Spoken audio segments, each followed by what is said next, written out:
በራሱ አገር ነው ብለህ ራሱ ለመጥራት የሚያስቸግር የራሱ አገር ህዝብ በፍርሃት ተሸብቦ የሚኖርበት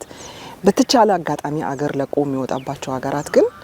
በዚህ ልክ ስለ ኢትዮጵያ ለመናገር እንትን ማረጋቸው ያው የተለመደ የነሱ ባህሪ እንደሆነ እናቃለንና እኔ እንትን እየተደረገ ያለው ነገር በአሁን ሰዓት እየተገነባ ያለው ሰራዊት እነሱ እንደሚያስቡት እዚህ ሰፈር ላይ እነሱ የሰጡን የቤት ስራ የሚመስሉ የነሱን ምክር እየሰሙ ብድግ ለሚሉ ትናንሽ ኃይሎች የተደራጀ ሰራዊት አይደለም የሰራዊት ይሄ ሰራዊት በተሳሳተ ስሌትም ቢሆን በማንኛውም የተሳሳተ ስሌት ኢትዮጵያን ለመድፈር ብሔራዊ ጥቅሟን ለማንካት ለሚፈልጉ ኃይሎች